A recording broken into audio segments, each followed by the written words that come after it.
Oi, gente. Graça e paz do nosso Senhor Jesus Cristo. Tudo bem com vocês? Vamos para o nosso momento com Deus? Vamos orar. Santo Deus, querido Pai, te agradecemos, meu Senhor, por mais um dia de vida, Pai. Te agradecemos pela tua misericórdia, meu Deus. Te agradecemos pelo teu amor, pela tua justiça, Senhor. Te agradecemos, Pai, porque o Senhor não nos dá aquilo que merecemos, meu Deus, que é a tua ira, Pai amado. Pois nós somos pecadores, somos falhos, Senhor. Te traímos todos os dias, Pai amado. Estamos aqui, Pai, para te pedir perdão, Senhor. Perdão pelos nossos pecados, perdão pelas nossas falhas, Pai amado, pela nossa traição contigo, Pai amado. Perdão, Senhor, quando colocamos ídolos em nossos corações, Pai. Perdão, Senhor. Quando devíamos te priorizar, devíamos priorizar o teu reino, Senhor, e não as coisas que estão aqui neste mundo, Pai amado. Porque as coisas aqui neste mundo passam, Senhor, mas o teu reino é eterno, Pai. E é para lá que devemos almejar estar na volta do teu Filho Jesus, Pai. Nos ajude, Senhor, nos ajude a andar nos teus caminhos retamente, Pai. Nos ajude a ser fiel a Ti, Senhor.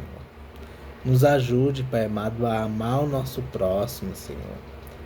Tire de nós, Senhor, todo o egoísmo, todo o rancor, Pai amado. Toda malícia, Pai amado. Tire de nós, Pai amado. Porque queremos, Senhor, ser igual a Ti, Pai amado. Ser semelhante a Ti, na verdade, Senhor. Queremos, Senhor, andar retamente nos Teus caminhos, Pai. Em nome de Jesus, meu Deus, nos ajude, Senhor, nesse devocional que estamos fazendo agora, Pai. Abra nossa mente, meu Deus. Nos dê entendimento, sabedoria, compreensão da Tua palavra, Senhor. E que possamos praticá-la, meu Deus, dia a dia, Pai. Nos ajude também, meu Deus, para que Tua palavra, Senhor, através daqui da internet, possa chegar àqueles lugares, Pai, que ainda não conhecem o Teu Evangelho, Senhor. Que Teu Evangelho possa chegar nesses lugares, nessas pessoas, Senhor, e fazer transformação, Pai. Transformação de mente também, Pai amado, de coração, Senhor, e que elas possam, Senhor, se render ao Teu eterno amor, Senhor, e que elas possam andar nos Teus caminhos, Senhor, porque Tu és o caminho, a verdade e a vida, Pai. Não há outro igual a Ti, Senhor, e nunca haverá. Em nome de Jesus, amém.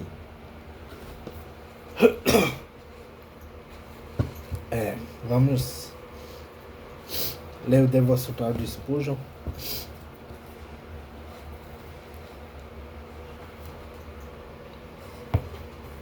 O devocional de hoje é referente a Filipenses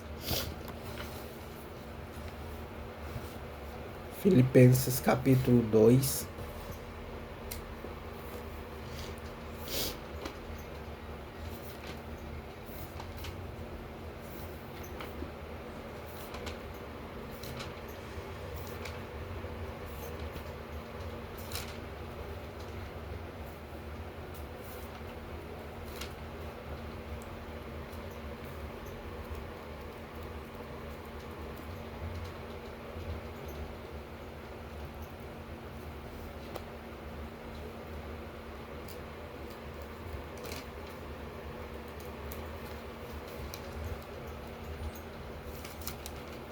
Capítulo 2, versículo 15.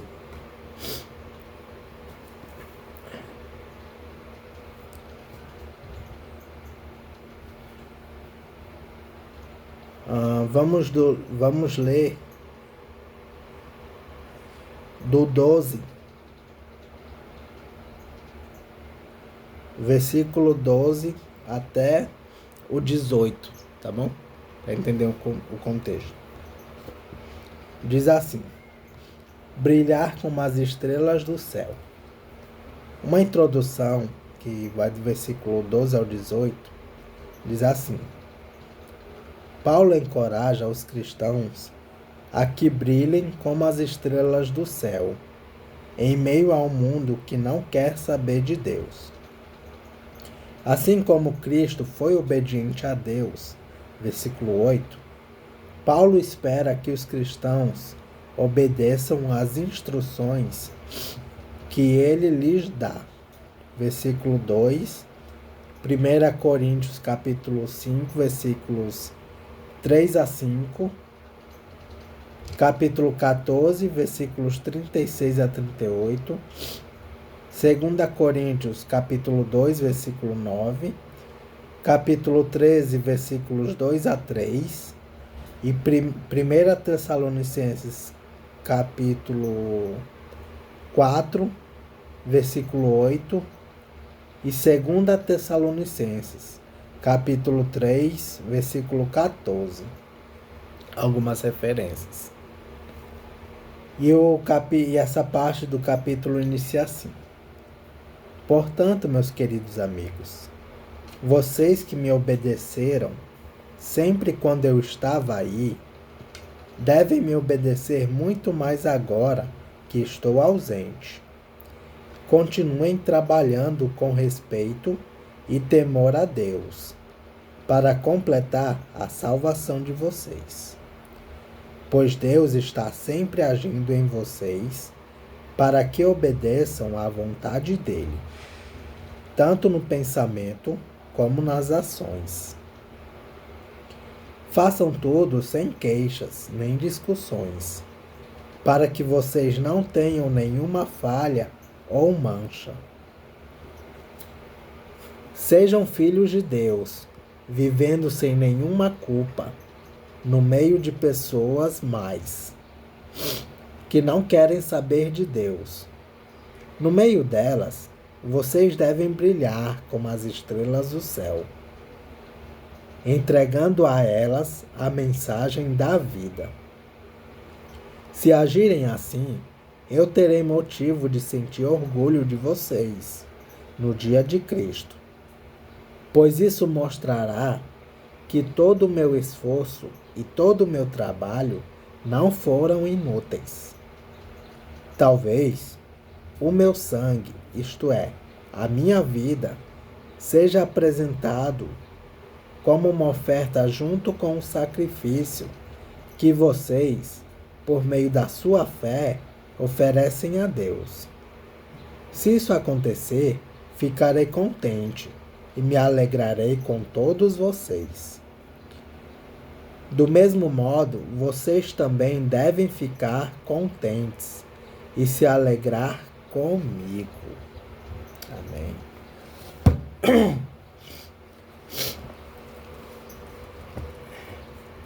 E o devocional diz assim: usamos luzes para revelar algo. Um cristão deveria brilhar de tal forma em sua vida que uma pessoa não poderia viver com ele por uma semana.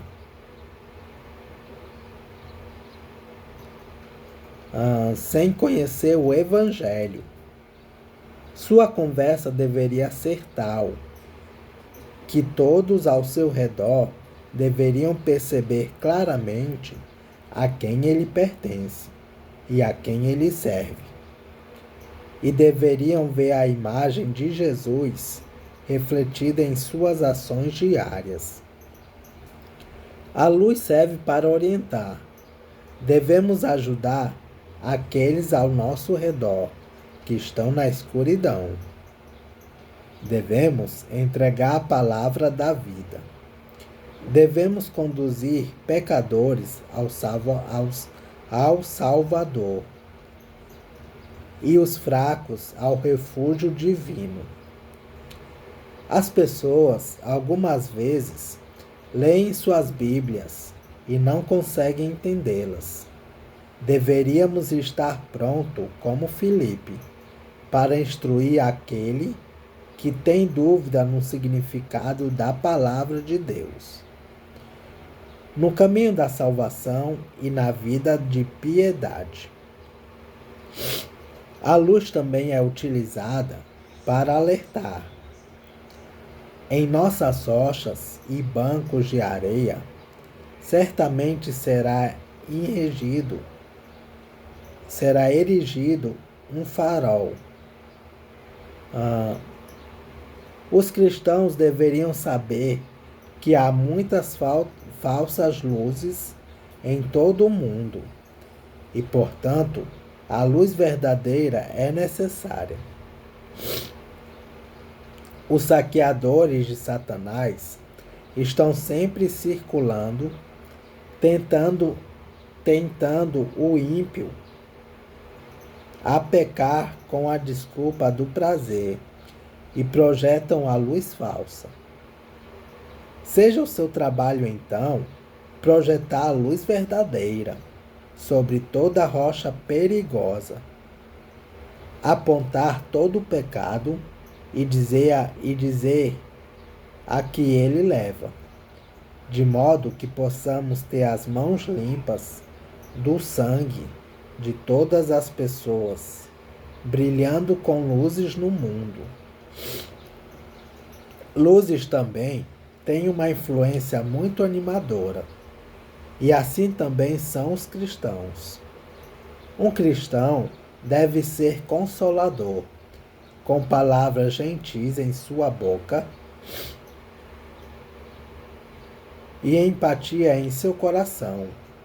Deveria levar consigo a luz do sol onde quer que fosse e difundir alegria ao seu redor. Espírito gracioso, habita em mim.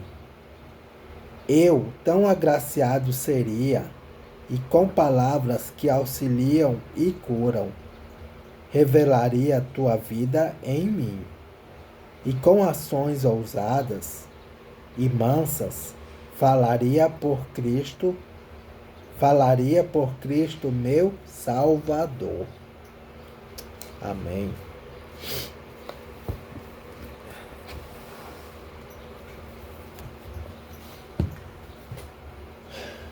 Vamos para a leitura em Jó.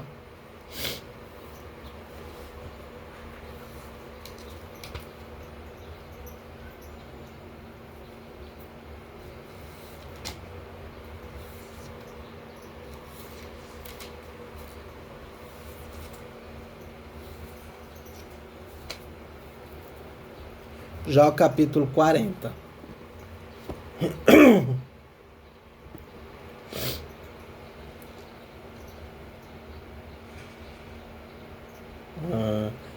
Inicia assim o capítulo 40. Então o Senhor disse: Jó, você desafiou a mim, o Deus Todo-Poderoso. Vai desistir ou vai dar uma resposta? Primeira resposta de Jó a Deus. Uma introdução que vai do versículo 3 ao 5, diz assim: Em sua resposta a Deus, Jó desiste de se defender. Ele reconhece a sua pequenez diante de Deus. Então, em resposta ao Senhor, Jó disse: Eu não valho nada. Que posso responder? Prefiro ficar calado.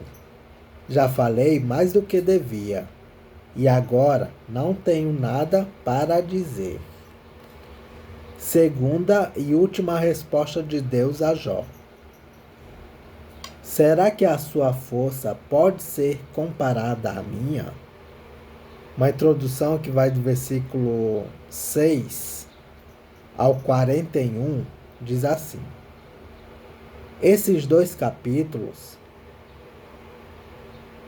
aliás, vai do versículo 6 ao capítulo 41, versículo 34, que diz assim: Esses dois capítulos registram a segunda e última resposta de Deus a Jó.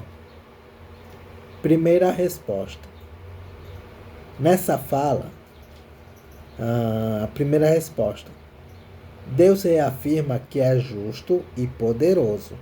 Capítulo 40, versículos 7 a 9. Segundo, só Ele, Deus, tem condições de dominar os perversos. Capítulo 40, versículos 10 a 14. Terceiro, Ele domina os monstros mais ferozes. Behemoth, capítulo 40, versículos 15 a 24.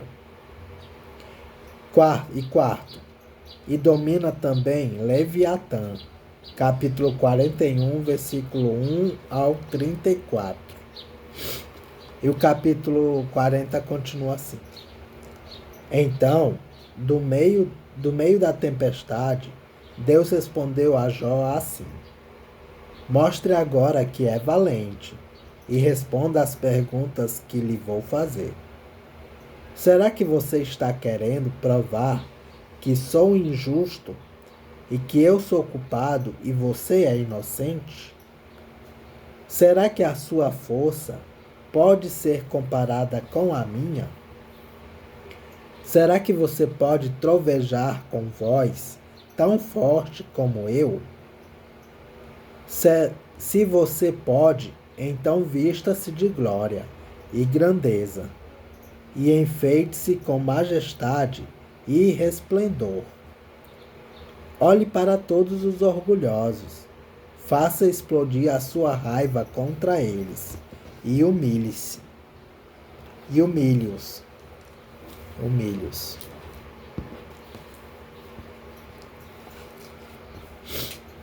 Sim, olhe para eles e humilhe-os.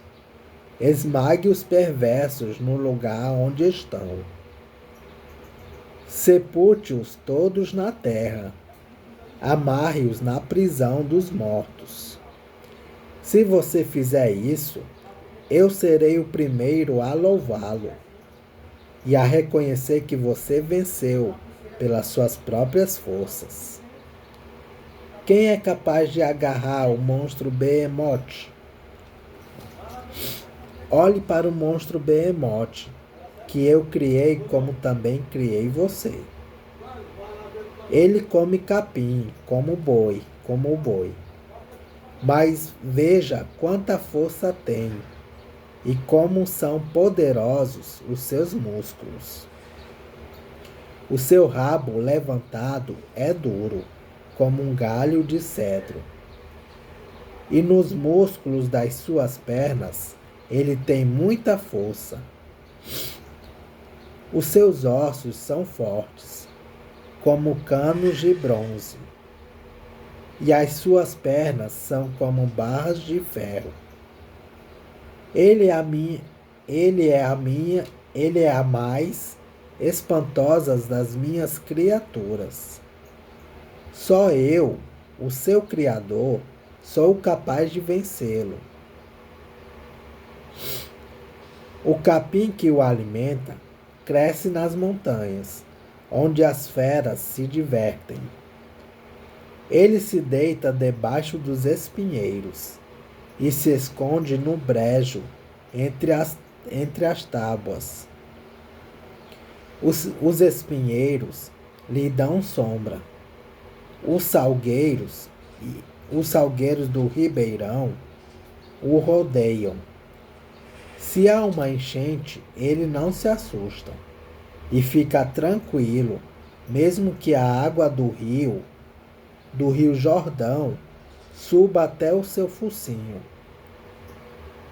Quem é capaz de cegá-lo e agarrá-lo, ou de prender o seu focinho numa armadilha? Vamos para algumas referências e comentários do capítulo 40. Capítulo 40, versículo 2. Vai me dar uma resposta? Era isso que Jó desejava, em Jó capítulo 13, versículo 22. Provar que sou injusto. De fato, Jó não conhecia a história narrada nos capítulos 1 e 2, isto é, não estava a par dos motivos de Deus. Jó estaria com a razão se apenas tivesse defendido sua inocência. Mas ele foi adiante, acusando Deus de ser injusto. Em Jó capítulo 19, versículo 6 e capítulo 27, versículo 2.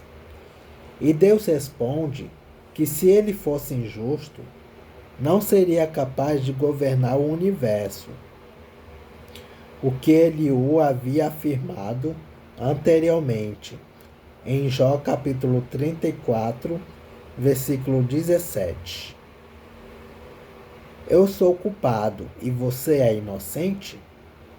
Este é o sentido de justiça partilhado por Jó e por seus amigos.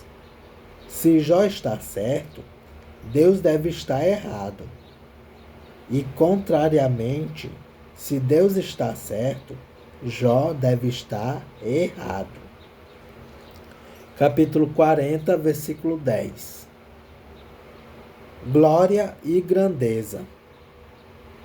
Qualidades aplicadas a Deus em Salmos 104, versículo 1.